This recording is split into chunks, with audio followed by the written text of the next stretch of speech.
అర litre diesel పోసి అయితే ఇంజిన్స్ నీట్గా క్లీన్ చేసుకోవడం జరిగింది. మనం అసలు ఎంతకీ ఎందుకు క్లీన్ చేస్తాం ఏంటి అని మీకు తెలియాలంటే మాత్రం వీడియో లాస్ట్ చూడండి. సో ఫస్ట్ ఆల్ వచ్చేసి హాయిగా అస్సలం లేకుండా నేను మెకానిక్ జాబ్ని. సో ఈ బండి వచ్చేసి చూస్తాను కదండి, స్ప్లెండర్ బండి అండి. సో దీనికి వచ్చేసి కస్టమర్ అయితే గేర్లు పడట్లేదు, బాగా ప్రాబ్లం అవుతుంది. దాంతోపాటు ఏంటంటే మనం కిక్ కొడుతుంటే కిక్ అయితే ఫ్రీగా దిగిపోతుంది, అదొక ప్రాబ్లం. తర్వాత వచ్చేసి సైన్స్ వైడ్లో ఒకటి కొత్త వేసుకోవాలి, అది కూడా ఒక ప్రాబ్లం ఉంది అని చెప్పి మనోడే చెప్పడం జరిగిందండి. సో మనోడైతే చెప్పింది బాగానే ఉంది. సో దీనికి వచ్చేసి ఏంటి అంటే ఫస్ట్ టైం మనోడంటే కిక్ దిగిపోతుంది, బండి స్టార్ట్ అవ్వట్లేదు. ఓకే, ఒకవేళ బండి స్టార్ట్ అయినా గేర్లు పడట్లేదు, అది కూడా ఓకే. అసలు ఎందుకు పడట్లేదు ఏంటి?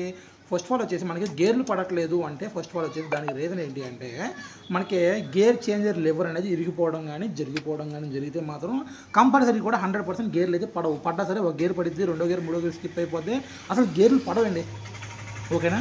ఇంకో విషయం, మనకి కిక్ దిగిపోతుంది. ఓకే, కిక్ ఎందుకు దిగిపోద్ది అండి? మనకి క్లచ్ ప్లేట్లు పోతేనే కిక్ దిగిపోద్దండి. సో దీనికి వచ్చేసి మనకి క్లచ్ ప్లేట్లు అయితే శాంతం పోయినాయండి. సో దీనికి వచ్చేసి చూస్తున్నారు కదండి, గేర్లు అయితే అసలుకే పడట్లేదు.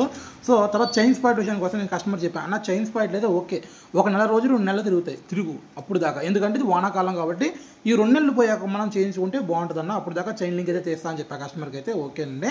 సో దీనికి డీజిల్ పోస్తున్నాం, చూస్తున్నారు కదండి, మనం ఒక 6 లీటర్ డీజిల్ తీసుకొచ్చాం బయట నుంచి కొనుక్కొచ్చి, డీజిల్ అయితే నీట్గా పోస్తున్నాం. ఎందుకంటే దీనికి క్లచ్ ప్లేట్లు అంత ఘనంగా పోయినాయి అంటే లోపల రసం చాలా ఉండుంటుంది, చాలా ఆయిల్ కూడా చాలా బ్లాక్గా వచ్చింది, చూశారు కదా మీరు.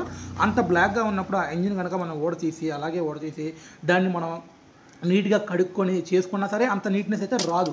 కాబట్టి మనం ఏం చేస్తున్నామంటే మన దగ్గర డీజిల్ ఉంది కాబట్టి మనం డీజిల్ చేసి నీట్గా లోపల పోసుకొని డీజిల్తో మొత్తం క్లీన్ అయిపోద్దండి. మనం బండి స్టార్ట్ చేసి కొంచెం సేపు అలా పక్కన పెట్టేస్తాం. కొంతమంది ఏం చేస్తారంటే కిక్ కొట్టి 10-15 కిక్కులు కొట్టి చేస్తారండి. అలా అయితే అవసరం లేదు. డీజిల్కి మనం ఒక బండి స్టార్ట్ చేసి ఒక 5 మినిట్స్ ఆడించిన ఇబ్బంది ఉండదు, ఒక 2-3 మినిట్స్ ఆడించిన ఇబ్బంది ఉండదు. మనం కొంచెంసేపు ఆడించి బండి నీట్గా తర్వాత డీజిల్ అనేది తీసేసామంటే మాత్రం నీట్గా చాలా లోపల సామాన్ మాత్రం చాలా నీట్గా వస్తుంది. మీరు ఒకసారి చూడండి, లాస్ట్ వరకు చూడండి, ఎంత నీట్గా వచ్చినాయంటే సామాన్ లోపల. మనం ప్రత్యేకంగా తీసి శుభ్రంగా తీసి బ్రష్ పెట్టి రుద్దినా సరే అంత నీట్గా అయితే రావు, అంత నీట్గా అయితే వచ్చినాయండి. సో ఇంకో విషయం ఏంటి అంటే మనం బండి ఆడిచ్చేటప్పుడు గట్టిగా చాలామంది రేజ్ చేస్తూ ఉంటారండి, చాలా అంటే చాలా గట్టిగా ఇస్తారు.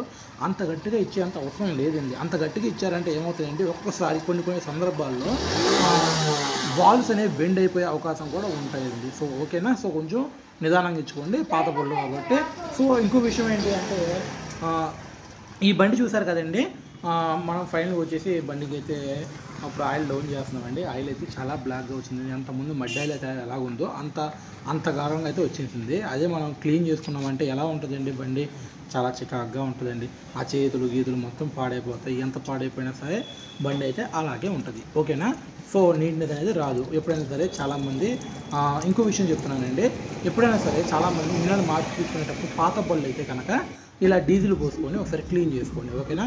అంటే పెట్రోల్ పోసుకునే ఇబ్బంది ఏమి ఉండదు. కాకపోతే ఏంటి అంటే పెట్రోల్ వల్ల ఇంకా బాగా క్లీన్ అవుతుంది, ఇంకా బాగా అంటే చాలా బాగా క్లీన్ అవుతుంది. కాకపోతే ఏంటి అంటే ఆయిల్ ఫిల్ పోవచ్చు. బోర్కు వచ్చిన బళ్ళకి చేసుకుంటే ఇబ్బంది ఏమి ఉండదు, బోరుకు రాని బళ్ళకు మాత్రం చేసుకోమాకండి. ఎక్కువ శాతం డీజిల్ పోసుకుంటే ట్రై చేయండి, పెట్రోల్ అయితే అవసరం లేదు. ఓకేనా? సో చెప్పే కదా మీకు, ఎలాగైతే నేను చెప్పానో అలాగే గేర్ చేంజర్ లివర్ అయితే ఇరిగిపోయింది, చూసారు కదండి, అది సేమ్ ప్రాబ్లం. అది ఎక్కువ శాతం ఇరిగిపోద్దండి, ఎందుకంటే గేర్లు చాలామంది హార్డ్గా వేస్తూ ఉంటారు, కొంతమంది క్లచ్ నొక్కకుండా వేస్తూ ఉంటారు. అలా వేయడం వల్ల ఇరిగిపోతూ ఉంటాయండి. కొంతమంది అసలు చడామడ ఎలా పడితే అలా గేర్లు తొక్కేస్తూ ఉంటారు, చేతిలో గేర్ రాడ్ ఉంది కదా అని చెప్పి కాలు కింద, దానివల్ల కూడా పోతూ ఉంటాయండి. క్లచ్ ప్లేట్ విషయానికి వస్తే కదా మనం చాలామంది అరిపిస్తూ ఉంటారండి, క్లచ్ ఆఫ్లో అరిపిస్తూ ఉంటారు. అలా అరిపించడం వల్ల కూడా క్లచ్ ప్లేట్ అనేది చాలా పోతూనే ఉంటాయి. సో ఈ గేర్ చేంజర్ లివర్ వచ్చేసి 80 రూపాయలండి. ఇంకా తర్వాత వచ్చేసి క్లచ్ ప్లేట్లు, మనం ఇంజిన్ ఆయిల్, తర్వాత వచ్చేసి డీజిల్ ఒకటి బయట కొనుక్కొచ్చుకున్నామండి. తర్వాత వచ్చేసి దీనికి చిన్న పనులు, చైన్ లింకులు అవి మొత్తం నీట్గా చేయడం జరిగిందండి. బండి అయితే చాలా నీట్గా ఉంది. సో ఈ గేర్ చేంజర్ లివర్కి ఎప్పుడైనా సరే అండి స్ప్రింగ్ ఉంటుంది కదండి, ఆ స్ప్రింగ్ అనేది మనకు కొత్తది అనేది రాదండి.